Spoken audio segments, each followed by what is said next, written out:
আগের সেগুলো নরম জিনিস খেতে পছন্দ করে।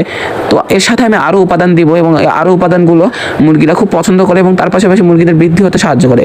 তো এর পাশাপাশি আমি আপনারা এখানে বিভিন্ন ধরনের সবজির যেসব সবজি ছিলে যেগুলো বাঁচে সেই সব সবজিও আপনারা কুচি করে দিতে পারেন এর ভিতর। তো আমি এখানে পাতাকপি দিতে প্রিফার করি, তো আমি পাতাকপিও দিব। তো আমি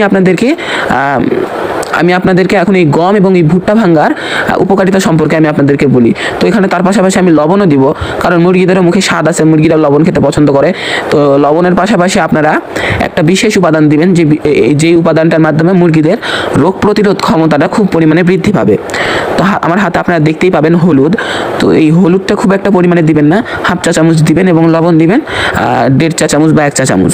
তো এখানে আপনারা দেখতেই পাচ্ছেন হলুদ দিচ্ছি, কিন্তু আমি কালারের জন্য না। তো আপনারা জানেন যারা দুধের সাথে হলুদ মিশিয়ে খায়, যাদের শরীর দুর্বল হয়ে পড়ে বা শরীরে বিভিন্ন ধরনের অসুখ বিসুখ হয়, তো এই হলুদটার মেন কারণ হলো হলুদ মানুষ এবং মুরগি এই উভয়ের শরীরে রোগ প্রতিরোধ ক্ষমতাটা বৃদ্ধি করে, তো রোগ হতে দেয় না বা রোগের হাত থেকে মুরগিদেরকে রক্ষা করে। এবং আপনারা এখানে দেখতেই পাচ্ছেন যে এখানে আমার পাতাকপি কুচি।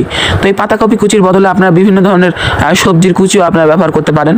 তো পাতাকপির কুচিটা আমাদের মুরগি খুব পরিমাণে ভালোই খায় এবং খেতে পছন্দ করে, এবং আমার ফার্মি মুরগিগুলো খুব পরিমাণে এই পাতাকপির উপর ভক্ত। তো আপনারা খাবারের সাথে এটাও মাখিয়ে দিতে পারেন। তো এখানে আমি 30টা মুরগির এক বেলার খাবার তৈরি করছি, এবং আপনারা চেষ্টা করবেন যখন খাবার তৈরি করবেন সাথে সাথে খাবারটা খাইয়ে ফেলানোর, কারণ সেভাবে খাওয়ালে আপনারা মুরগিদের ওজনটা সুন্দরভাবে আনতে পারবেন এবং খাবারটা মুরগিরা অপছন্দ করবে না। এবং তার পাশাপাশি আপনারা এই খাবারটাতে বিভিন্ন ধরনের উপাদান, যেমন ডিমের খোসার গুঁড়া, ময়দা, আটা, যেগুলো নেই থাকুক আপনারা ব্যবহার করতে পারেন। এবং তার পাশাপাশি ডাল, আপনাদের বাসার পুরানো ডাল বা মুদিখানা থেকে আপনারা পুরানো ডাল এনেও এখানে ব্যবহার করতে পারেন, মুরগিরা এটা খেতে পছন্দ করে। তো আমি আপনাদেরকে বলতে চাই যে মুরগির ফিডের যেটা আমরা কিনে আনি, তো সেই বস্তাতে যদি 50 কেজি বস্তার 50 কেজি খাবারের দাম যদি 70 করে ধরা হয়, তাহলে 3500 বা 3400 এত টাকা, 3400 এইরকম টাকা আপনাদের আসে বিল।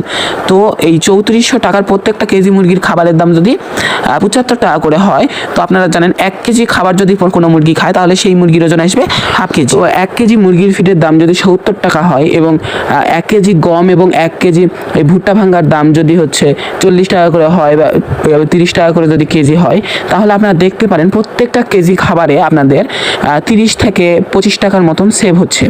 যদি আপনার প্রত্যেক কেজি খাবারে যদি 30 থেকে 25 টাকার মতো সেভ হয়, আপনারা 1 কেজি মুরগির ফিডের সাথে যদি আপনারা 1 কেজি গম এবং 1 কেজি ভুট্টা ভাঙ্গা দেন, তাহলে আপনাদের কিন্তু 75 টাকা লাগছে না, তাহলে আপনাদের লাগছে কত? 3 কেজি খাবারে যেখানে আপনাদের ব্যয় হতো 220 টাকা, সেখানে আপনাদের যদি এই গম এবং ভুট্টা ভাঙ্গা